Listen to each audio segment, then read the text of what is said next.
Hey everyone, what's up? It's Babylonius from PeakofSerenity.com here with the final Mythic commentary video. This time, Mythic Guldan. Mythic Guldan is broken up into a couple phases, so we'll take it one phase at a time. For my guild, I was told to focus on the unempowered eyes, so as you'll see, I ran with Whirling Dragon Punch, Storm, Earth, and Fire. I also used my Drinking Horn cover and Katsuo's boots to focus a little bit more on that AoE damage.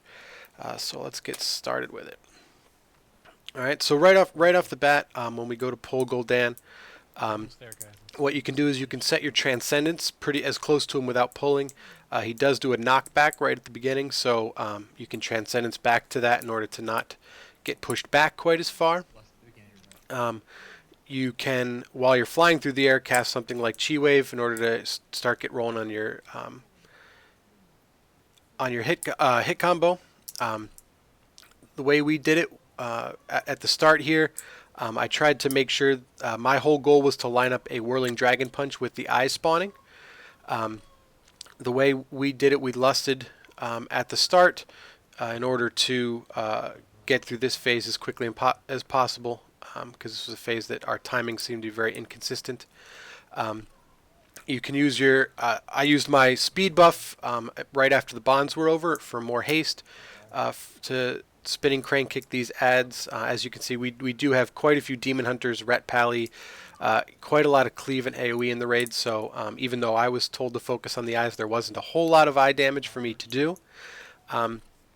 But in general, you kind of want to save your cooldowns and stuff and try and line up. You want Whirling Dragon Punch to hit just as the eyes are coming up, and then you want to have your Storm, Earth, and Fire up and go into getting as many tags on those eyes as possible.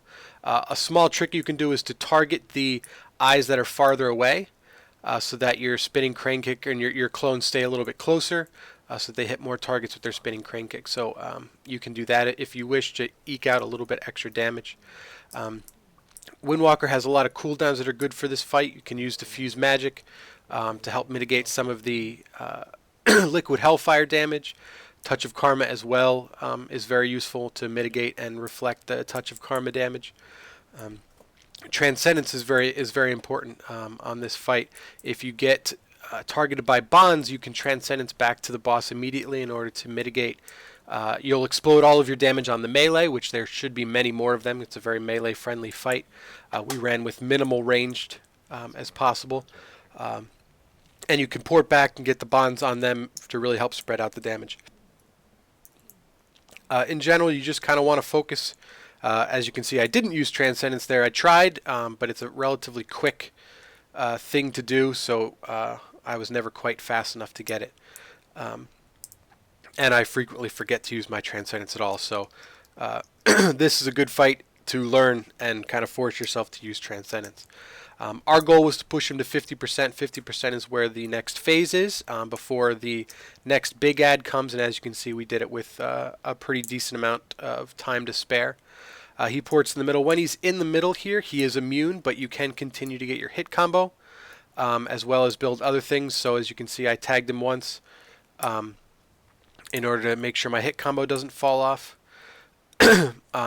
Roll, when you're getting pushed back like this, roll, Flying Serpent Kick, Transcendence, all that stuff can be used to not fall off. It should be pretty easy. If you fall off as a Windwalker, you should be pretty embarrassed of yourself. So during this next phase, everything is empowered. It's another situation where you can use Transcendence very easily. You can set your Transcendence down, run out if you get the fire, and then port back in quickly.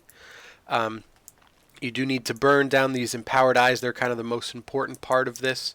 So you're going to want to save your cooldowns for that in order to burst them down as quickly as possible.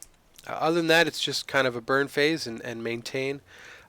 For Black Harvest, which is coming up, a defensive cooldown helps quite a bit. Touch of Karma, Diffuse Magic can be very useful. If you don't need it, it's very useful to have Diffuse Magic up later in the fight. For a later one where you cannot use Touch of Karma because the boss is out of range. So you have to kind of play around with the timings and stuff like that in order to figure that out. So as you can see, it's pretty easy to run away. Don't be standing in the black when he does that. Don't be in front of the boss, or your tank will scream at you like mine does when I go in front of the boss.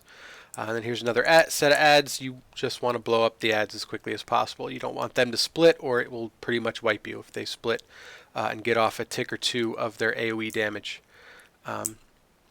Windwalkers are not overly strong at soaking in the middle, so I don't recommend you doing that. You can do it, take 1 stack or 2 stacks in order to help out a little bit, but you're not going to be somebody like a rogue or a tank that's going to be able to take a lot more stacks. So you can help.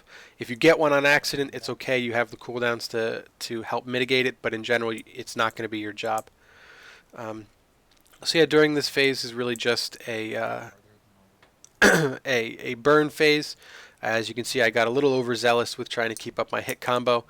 You definitely want to make sure you have Chi Wave available for these phases during these periods when the storm is up, because you're not going to be in range. You can use a tick of crackling jade lightning and stuff like that. The second storm will correspond with an eye that you'll have to get back out there and kill. I'm going to assume most groups are not going to have the ability to just really have range sit on it. So you're going to want to use something like Fine Serpent Kick, Transcendence, stuff like that to get back to where you need to be as quickly as possible. So the goal for this next part is at 10%, I believe. At 10%, he starts into the next phase. So we wanted to get him close without going over, because you have to burn him from 10% before Illidan finishes spawning. And right here, this is the situation I was talking about, where having diffuse magic is very helpful, because you cannot use Touch of Karma on the boss. You may be able to. The timing might be a little bit tight, maybe to get the first tick or two off into Touch of Karma. I never tried it because I always had diffuse magic up and ready to go. So as you can see here, I got the fire. Let's see if I use Transcendence or not. And I do! Congratulations me, but I drop hit combo because I'm an idiot. So this is just the burn phase. You want to get the boss down to 0 before the will of the demon within is over, and you do not want to be fighting both of them at the same time. It's doable. We did it for a little bit on one of our wipes, but you definitely don't want to do it. So Illidan, he will come up a little bit. As soon as he starts casting this, he is targetable, so you can start attacking him. It's also useful to set your Transcendence down, because he does toss you backwards. So it's very useful to set Transcendence in order to port back down and get damage on him as quickly as possible. So this is really the final phase. This is a very important phase. We had a lot of burst AoE for the parasites, so I didn't overly try to go hard on them. Our focus really was on these manifest of these soul fragments of Azeroth, Azanoth, sorry, or whatever they are. And burning them down as quickly as possible. So I saved all my cooldowns for those time. Damage on the boss really isn't as important. Since killing this, I have taken over alternating with our rogue to soaking the cleaves that the tank gets. So if that's your job, you really only take a little bit of damage. You just roll out and soak the, as you can see, you'll see in the top towards my focus frame, and then someone just goes to soak it, just like that. If you want to burst damage on the parasites, something like Whirling Dragon Punch is very good. Also, if you can have Fists of Fury up, ready to go when they spawn, so that you're hitting them immediately. All that stuff is good for burst AoE. But in my raid, we had classes like Ret Pallies and Demon Hunters and stuff that all whooped my butt on burst AoE, so I didn't have to focus on it too much. This part takes a little bit of timing. You want to make sure you soak this essence and then move into the time stop, but not so early that when he does that explosion, you are not in the time, or the time stop is over. So that typically is handled by ranged and stuff like that. So as you can see here, I pop my Touch of Death. I use kind of what cooldowns I had to help blow this ad up as quickly as possible. Because we had relatively limited range, we did want to make sure that our melee was focusing on them as much as we could. There are several parasites that spawn, so hitting them like I just did there with a Strike of the Windlord gets you a couple extra stacks for Thunder Fist, which helps. Because we had such limited range, we had our melee here switch to this Night Orb just to get as much damage on it as possible. The melee range on it is very small, so you do kind of want to be aware of that.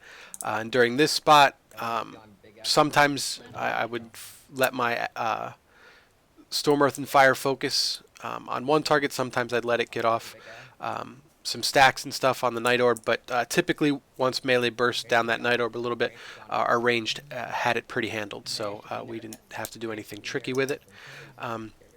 After we killed this second phase, this part really became the most important in terms of the boss damage. As you can see, we had a bunch of people dead, but once you get to this point, it's really all about control. When these ads spawn, you want to get them banished, or a monk can use Paralyze. And this is where you blow all of your cooldowns, potions. If you haven't used Bloodlust, then use it. We used Bloodlust early enough in the fight that it would be up again now. So we should be see, there we go. We Bloodlusted right there. We had enough battle reses to get a bunch of people up. We do only really need one tank at this point. It's just a burn. And then when the ads spawn, you just CC them off in the distance. So one thing I didn't plan on doing, and I have done since then, but is that the demon within takes a huge amount of increased damage.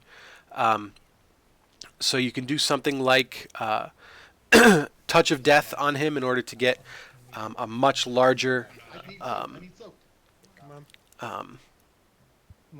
what's it called? Gale Burst.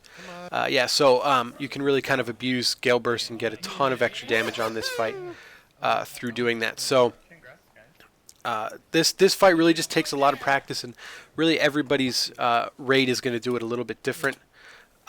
So it's really important just to do what you need to get the kill, even if it's not something that I did, or something that's recommended, or something that's even going to get you, kind of the maximum DPS.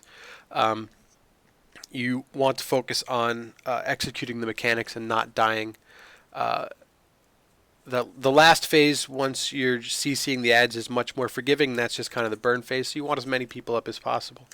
But yeah, really, this was, I thought, a pretty enjoyable fight, especially for the last one in the raid, and especially when compared to Helia, which I was not a fan of, and Xavius, which was a real letdown. So hopefully you enjoyed this Mythic Guldan commentary. Hopefully it gave you a little bit of insight into some of the some of the ideas that I did, and things that I did and why I did them. So hopefully this answers more questions than it creates, and hopefully it helps you get that kill, and maybe even a mount if that's what you're into. So thank you very much for watching. If you do enjoy this content, then please support me and the other people on PeakofSerenity.com through Patreon or PayPal, which should be linked in the description.